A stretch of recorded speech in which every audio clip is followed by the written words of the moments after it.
पक्ष विपक्ष देख रहे हैं आप, मैं हूं आपके साथ नेहा दुबे। गोवा विधानसभा में विपक्ष के नेता माइकल लोबो और उनकी विधायक पत्नी दलीला लोबो के खिलाफ कथित रूप से लैंड फिलिंग करने और पेड़ काटने के लिए मामला दर्ज किया गया है। राज्य के मंत्री विश्वजीत राणे ने इसकी जानकारी दी। मंत्री ने कहा कि ये घटना उत्तरी गोवा जिले के पारा गांव में हुई है। राणे ने ट्वीट किया, टीसीपी अधिनियम 1974 की धारा 17A और 17B का उल्लंघन करते हुए पारा में लैंड फिलिंग करने और पेड़ काटने के लिए माइकल लोबो और उनकी पत्नी दलीला लोबो के खिलाफ प्राथमिकी दर्ज की गई है। माइकल लोबो और उनकी पत्नी क्रमशः गलंगुट और सियोलियम से कांग्रेस के विधायक हैं, बताया भी जा रहा है। उधर लोबो ने अपने और अपनी पत्नी के खिलाफ लगे आरोपों का खंडन किया है।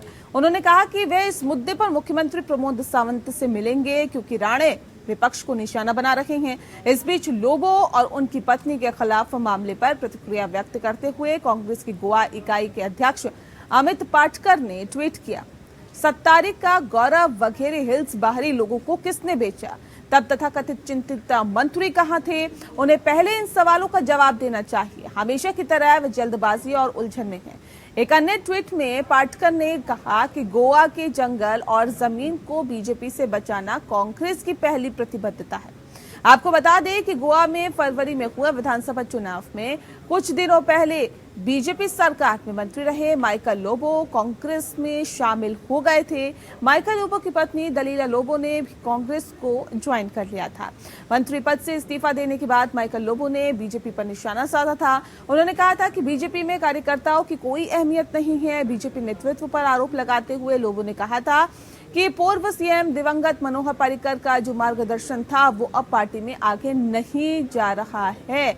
उसके समर्थकों को भी दरकिनार कर दिया गया है।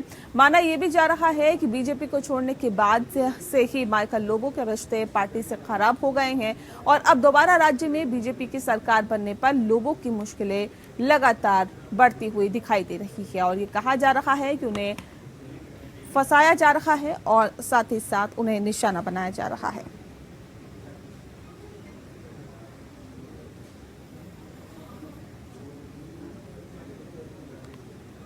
तो दरअसल ये पूरा मामला लैंड फिलिंग करने और पेड़ काटने के साथ जुड़ा हुआ है और ये कहा जा रहा है कि लोगों को फंसाया जा रहा है।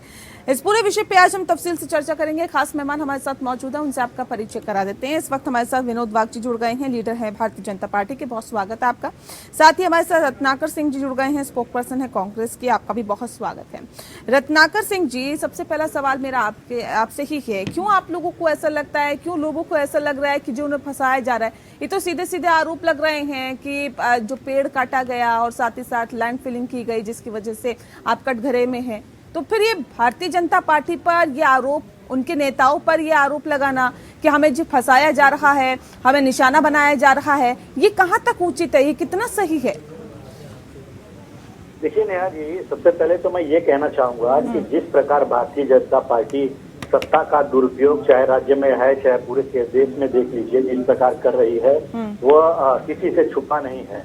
अगर इनको आवाज कहीं किसी भी विपक्षी पार्टी का दबाना है तो उनके ऊपर सीबी का जांच बिठा देते हैं, ईडी का जांच बिठा देते हैं। महाराष्ट्र का ही उदाहरण ले लीजिए, यहाँ पे दो मंत्रियों को गलत आरोप लगाकर इन्होंने जेल में भेज दिया है। संजय राउत सरीखे जैसे शिवसेना के बड़े नेता के ऊपर 1000 करोड़ का ईडी का जांच बिठा दिया गया है। तो सत्ता शासन का दुरुपयोग करना इनके लिए कोई नई बात नहीं है। महाराष्ट्र में मत आइए, अगर महाराष्ट्र में जाएंगे तो बहुत सारी चीजें और खुलेगी, फिर आपको उसका भी जवाब देना होगा, इसलिए आप गोवा पे ही रहिए। गोवा में अगर आप लोग ये कह रहे हैं कि भारतीय जनता पार्टी की सरकार है और सत्ता का दुरुपयोग किया जा रहा है, तो उसका क्या आधार है, किस वजह से इस तरह के आरोप लगाए जा रहे हैं?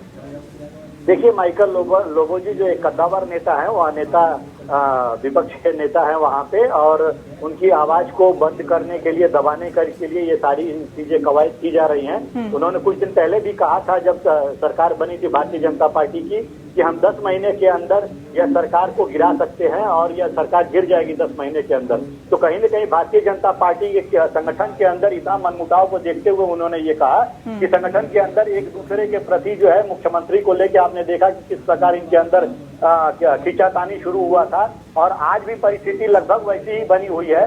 तो इनके संगठन के अंदर देखते हुए उन्होंने ये चीज कही थी कि 10 महीने के अंदर ये सरकार गिर जाएगी। तो कहीं न कहीं जो विपक्ष है वो इस पर कोई महत्वपूर्ण भूमिका न निभाए, इसके लिए इस तरह की चीजों में फंसाने का काम भारतीय जनता पार्टी कर रही है, ताकि जो है वो सेफ वहां पे महसूस करे। देखिए, और दूसरी चीज ये भी है, मैं एक चीज कहना चाहूंगा कि अब बेसिक मुद्दे हैं जो वो बेसिक विपक्ष का काम है वहां पे आवाज उठाना। आपने देखा कि जंगल और जमीन की बातें हम किस प्रकार कर रहे थे, हम वहाँ पे कैसीनो में चल रही अनियमितताओं की बात करते हैं, हम बेरोजगारी की बात करते हैं, लेकिन इन मुद्दों पे कहीं पे कोई एक्शन देखने के लिए मिला है सत्तारूढ़ पार्टी का? नहीं देखने के लिए मिला है। इनका एक्शन दूसरे की आवाज को दबाने के लिए देखने को मिलेगा। ठीक है विनोद जी, ठीक है सर, इनकार भी किया है। ठीक है रत्नाकर जी। विनोद वाघ जी, क्या ये भारतीय जनता पार्टी की टीस है क्या? क्योंकि वो भारतीय जनता पार्टी को छोड़ के दोनों जो माइकल लोबो की बात करें या फिर उनकी विधायक पत्नी दलीला लोबो की बात करें, दोनों ही भारतीय जनता पार्टी को छोड़कर चुनाव से पहले कांग्रेस में शामिल हो गए थे। क्या ये टीस है क्या? ये सबक सिखाने की एक कोशिश है क्या उन्हें, इस तरह के आरोप लगाकर, आरोपों से घेर कर? उन्होंने गलत काम किया है, इसीलिए उसके ऊपर हुआ है। और उन्होंने कुछ गलत नहीं किया होगा तो कोर्ट में जा सकते हैं, कोर्ट का दरवाजा खटखटा सकते हैं, वहाँ पे उसको न्याय मिल सकती है। अगर उन्होंने कुछ गलत किया है तो जरूर उसके ऊपर कार्रवाई होगी, और जो भी कुछ गलत करेगा होगी। और ये बात करते हैं सत्ता का दुरुपयोग के पार्टियों ने बहुत सारे लोगों के ऊपर किया है, जब इनकी केंद्र में गद्दी कर रहे हैं। और जो अलग अलग राज्यों में अभी भी कांग्रेस जिसके साथ में अलायंस में है, खुद तो 1-2 राज्य में बचे है, जहाँ पे भी है वहाँ पे ये सत्ता का दुरुपयोग कांग्रेस पार्टी करती है। भारतीय जनता पार्टी कभी सत्ता का दुरुपयोग करती नहीं। जो सही है तो सही जो है हकीकत में है, उसी के ऊपर भारतीय जनता पार्टी वहाँ पर काम करती है। महाराष्ट्र ने अभी महाराष्ट्र में क्या हो रहा है, खुद महाराष्ट्र में आके जरा झांक लिया। कांग्रेस जिस गठबंधन में शामिल है वो महाविकास, जिसका नाम महाविकास रखा है, मगर ये तो महाभकास है, भ्रष्टाचारी शासन है। ये लोगों के ऊपर कितने गलत तरीके से कार्रवाई यहाँ पर कर रही है। नवनीत राणा जी हो या चाहे बहुत सारे पत्रकार हो या बहुत सारे लोग हो या सोमैया जी हो, जिनके ऊपर गलत तरीके की ये कार्रवाई कर रहे हैं, सत्ता का दुरुपयोग ये लोग करते हैं। भारतीय जनता पार्टी को कोई जरूरत नहीं सत्ता का दुरुपयोग करने का। लेकिन जो न्यायिक बात है उस हिसाब से इनके ऊपर कार्रवाई होगी। लेकिन अब सवाल इस बात को लेकर है कि ये जो लोबो दंपत्ति है, ये साफ तौर पे कह रहे हैं कि राणे जो है वो विपक्ष को निशाना बनाने की कोशिश कर रहे हैं, इस वजह से हम पे इस तरह के आरोप लग रहे हैं। कोई चोर तो कहता नहीं कि मैं चोर हूँ, वो तो यही कहता है कि मैंने चोरी नहीं की, मैंने कुछ गलत नहीं किया। सर ट्विटर पर अगर लिखा जाता है विश्वजीत राणे उन्हें ब्लॉक कर देते हैं, ये कौन सा तरीका है सर? कब तक आवाज को दबाया जाएगा? ये तरीका सही है क्या आवाज को दबाने का? बोला जाता है तो आवाज बंद करवा दी जाती है, ट्विटर पर डाला जाता है तो ब्लॉक कर दिया जाता है। ये क्या तरीका है सर? और वो कब तक अपनी आवाज ना उठाए? कोई आदमी साफ सुथरा रहेगा तो उसके ऊपर कोई आवाज क्यों उठाएगा, उसकी आवाज कोई क्यों दबाएगा? कोई गलत, मैं वही कह रहा हूँ कि रत्नाकर जी कह रहे हैं अगर हम गलत है, ये सरकार आपको लग रहा है कि कहीं ना कहीं गलत कदम उठा रही है या गलत आरोप उन पे लगाए जा रहे हैं, तो जाइए सुप्रीम कोर्ट जाइए, किसने रोका है? देखिए, कोर्ट का दरवाजा तो सबके लिए हमेशा खुला है, लेकिन आप किसी को नाहक परेशान करने का काम ये भारतीय जनता पार्टी के लोग करते आ रहे हैं। अभी आपको एक उदाहरण दे देता हूं मैं। कुछ दिन पहले ही जिग्नेश मेवानी जो गुजरात में दलितों के एक बड़े नेता हैं, कांग्रेस से जुड़े हुए हैं, और वो प्रधानमंत्री मोदी जी को ट्वीट करते हैं, और उस ट्वीट के बिहाफ पे जो है आसाम की पुलिस जो 2500 किलोमीटर दूर, लगभग 2500 किलोमीटर दूर से आती है और उनको गुजरात से गिरफ्तार कर जाती है, और कुछ मामूली जो मतलब कोई केस भी नहीं बनता है उनको वहां पे गिरफ्तार करके और जेल में बंद रखने की कवायद करती है। लेकिन कांग्रेस पार्टी ने चौतरफा आवाज उठाया, हर जगह आवाज उठाया, और इनको लगा कि दलित जो है वहाँ पे गुजरात के अंदर इनके खिलाफ हो जाएंगे तो मजबूरन लेकिन इनको अब वहाँ पे इस छोड़ना पूरे पड़ा। विषय पर वो कह रहे हैं कि राणे तो उन्हें कहीं ना कहीं निशाना बना रहे हैं, लेकिन प्रमोद सावंत से वो मिलेंगे। क्या लगता है समस्या का समाधान होगा? क्या फायदा होगा सर प्रमोद सावंत से मिलकर? क्या बातचीत की जाएगी? क्या रहेगा? मुख्यमंत्री जो होता है, जरूर वो पार्टी का चुना हुआ विधायक दल का नेता है, लेकिन उसकी जिम्मेदारी कहीं न कहीं राज्य को सुचारू रूप से चलाने की जरूर होती है। अगर वो किसी भी पक्ष या विपक्ष के लोगों के प्रति कोई भी गलत चीजें होती है तो वो निश्चित रूप से जाके मुख्यमंत्री से अपनी बात कह सकता है और तथ्यों पर रख सकता है। तो उसमें लोगों की अगर जाके रखते हैं तो उसमें कोई दूसरी बात नहीं है, उसमें वो जाके रख सकते हैं। ये कोई भी नागरिक जाके मिल सकता है मुख्यमंत्री से और अपनी बातों को रख सकता है, इसमें कोई दूसरी बात तो है नहीं। ठीक है विनोद जी, कांग्रेस की गोवा इकाई के अध्यक्ष अमित पाटकर ने ट्वीट किया कि सत्तारी का गौरव वगेरी हिल्स बाहरी लोगों को किसने बेचा, उन बातों पर नहीं बोलते हैं आप लोग। बाकी सब बातें आपको दिख जाती है, या फिर जब दूसरे नेता जो होते हैं या दूसरी पार्टी की जो नेता होती हैं उनको घेरने की आप लोग पुरजोर कोशिश करते हैं, लेकिन इन सवालों के जवाब नहीं देते हैं। नहीं, विपक्ष को लगता होगा कि हमारी तरफ से कोई या हमारे पार्टी के नेता की तरफ से कोई गलत काम हुआ होगा या गलत काम किया है, तो उन्होंने आवाज उठानी चाहिए। उनको किसने रोका है? उन्होंने जरूर आवाज उठाना चाहिए। और अभी मेरे दोस्त ने कहा है चिंतक मंत्री कहाँ थे? कहाँ थे सर वो तथाकथित मंत्री? मेवानी का यहाँ पे जिक्र उन्होंने किया। उन्होंने तो इस देश के सम्माननीय पंतप्रधान के ऊपर गलत टिप्पणी या गलत बयानबाजी या गलत ट्वीट किया था, तो उनके ऊपर कार्रवाई हुई, तो इनको इतना अफसोस हो रहा है। मगर जो नवनीत राणा और रवि राणा जो विधायक है वहाँ पे, वो एमपी है, और दोनों ने कुछ भी गलत सीएम के ऊपर या महाविकास आघाड़ी के ऊपर कुछ भी गलत टीका टिप्पणी या कुछ भी गलत बोला नहीं था, तो भी उनको अंदर डाल दिया। राजद्रोह के तरीके केस उनके ऊपर वापस सौंप दी। तो ये कौन सा न्याय है? ये भी जरा इन्होंने यहाँ पर बताना चाहिए। लेकिन सर ये तो आप लोगों पे भी सीधे सीधे आरोप लग रहे हैं ना। अब कांग्रेस के नेता भी कहीं ना कहीं झुक नहीं रहे। वो कह रहे हैं कि अपने अंदर तो आप झांकते नहीं हैं, दूसरों पर निशाना साधते हैं। अब अमित पाटकर ने ये भी कहा कि गोवा के जंगल और जमीन से बीजेपी से इन दोनों को बचाना होगा, जंगल और जमीन को बचाना होगा भारतीय जनता पार्टी से, और यही कांग्रेस की पहली प्रतिबद्धता है। बोलने से कुछ नहीं होता। इनके विपक्ष के नेता के ऊपर जो कार्रवाई हुई तो उसी के वजह से हुई है ना। तो जंगल को बताना है तो ये जो कार्रवाई हुई उसका समर्थन करे, फिर उसको क्यों रोक रहे हैं? एक तरफ कुछ कार्रवाई हुई तो उसको रोकने का, उसको गलत साबित करने का, और दूसरी तरफ बोलते कि गोवा का और जंगल का बचाव करना है। इनको सही में कह रहे पेड़ काटने में भूमिका आपकी रहती है, और कहते हैं कि भारतीय जनता पार्टी से बचाइए जी। अपना प्रश्न फिर से पूछिए जी, प्रश्न रिपीट करिए, सुनाई नहीं दिया मुझे। पेड़ कटवाने के आरोप लगे हैं और लैंड फिलिंग के आरोप लगे हैं लोगों पर और लोबो दंपत्ति पर। ये कह रहे हैं कि जंगल और जमीन को भारतीय जनता पार्टी से बचाने की बात कांग्रेस करती है, जबकि खुद ही इस कामों में लिप्त रहती है। पाटकर जी का आपने स्टेटमेंट सुना है? उन्होंने तो लिखित रूप से सब चीजों को दिया है, आपने देखा होगा। तो उसमें हाथ कंगन को अर्थी क्या, पढ़े लिखे को फारसी क्या, सारी चीजें इनके सामने रख दिया है। अगर देखिए, ये मैंने आपको पहले ही कहा है, सत्ता का दुरुपयोग अगर किसी से सीखना होगा तो भारतीय जनता पार्टी के लोगों से सीखना होगा, किस तरह से सत्ता का दुरुपयोग करते हैं।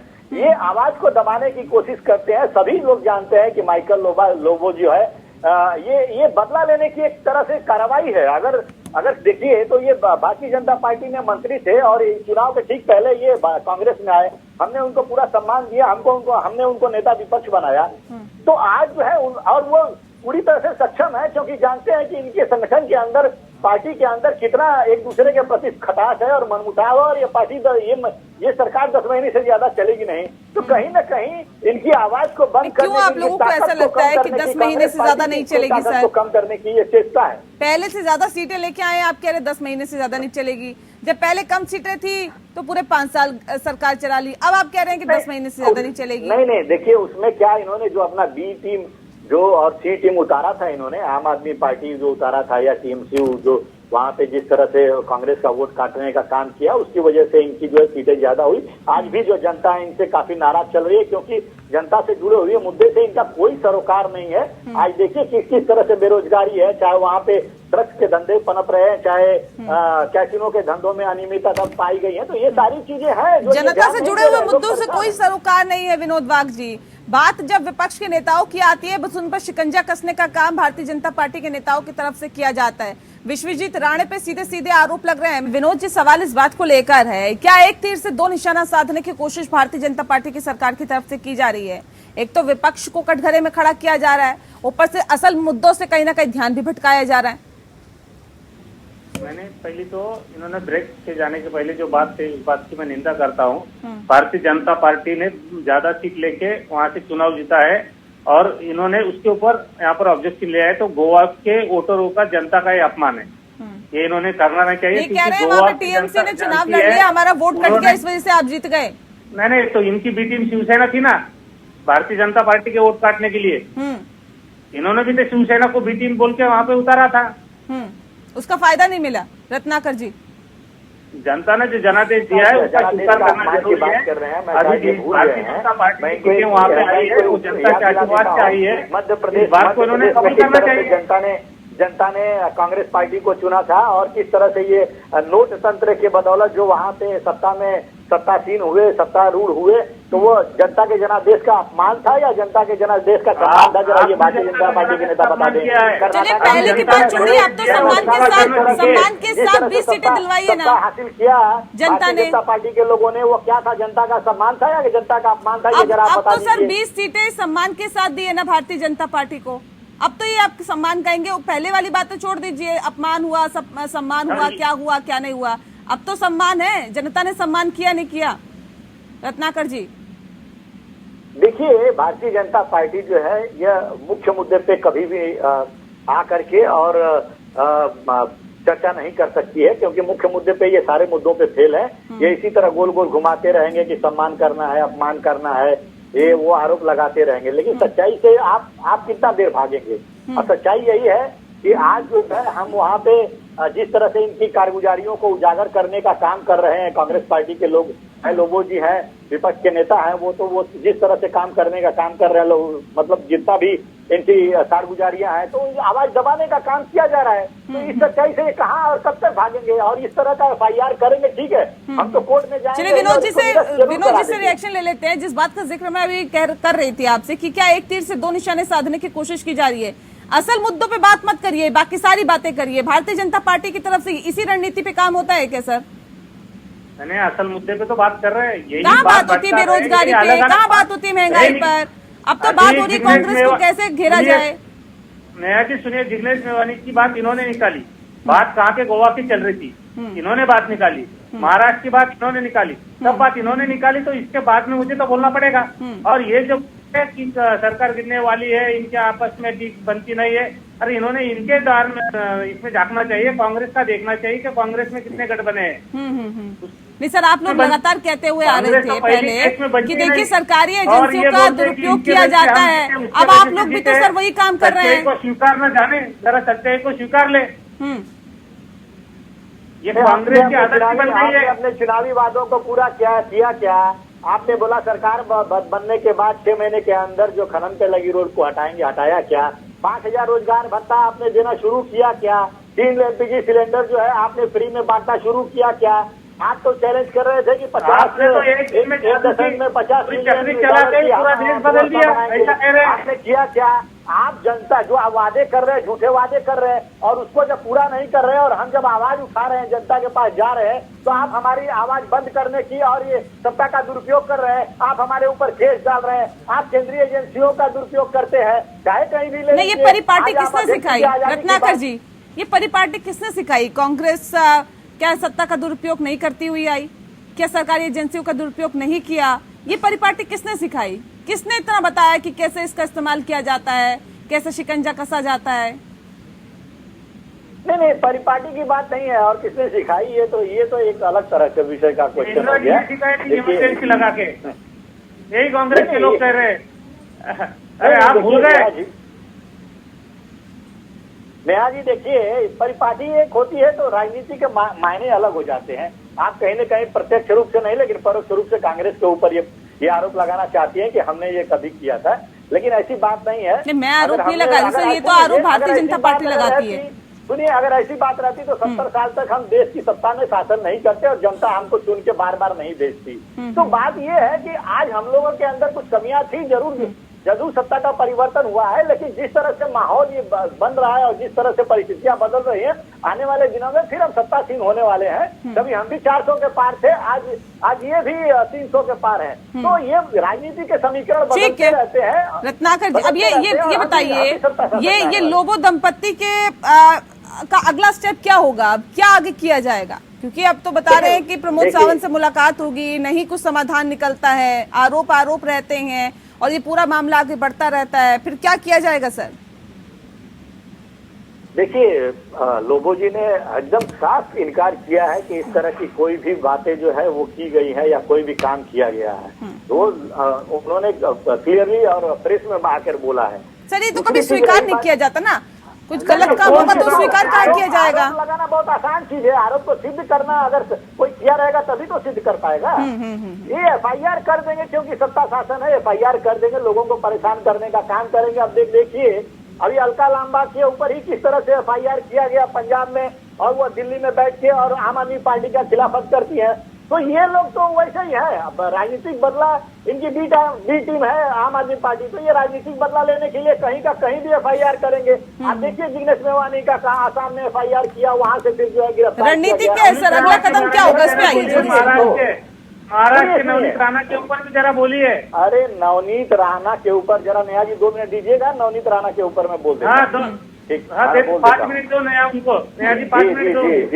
जी बोल देता हूँ। देखिए अभिव्यक्ति की आजादी बाबा साहब अम्बेडकर ने इस संविधान में दिया है, लेकिन अभिव्यक्ति की आजादी का ये मतलब नहीं है कि किसी संवैधानिक पद पर बैठे हुए मुख्यमंत्री जैसे गरिमापूर्ण व्यक्ति के ऊपर आप जो बैठ करके और खुला चैलेंज मीडिया पे के द्वारा जो खुला चैलेंज किसी मुख्यमंत्री को देंगे कि मैं घर पे आकर के हनुमान चालीसा पढ़ के बता सकती हूँ, दिखा सकती हूँ, दिखाऊंगी, चैलेंज कर रहे हैं। पुलिस ने वहाँ CRPC के धारा के तहत उनको नोटिस देती है कि आप जो है वहाँ पे मुंबई मत जाइए क्योंकि हिंसा भड़कने का अंदेशा है। फिर भी वो चोरी छुपे मुंबई आती है अपने घर में बैठ के, और वो फिर भी वहाँ से मीडिया के माध्यम से और धमकी देती है मुख्यमंत्री को कि मैं आऊंगी वहीं पे पढ़ूंगी।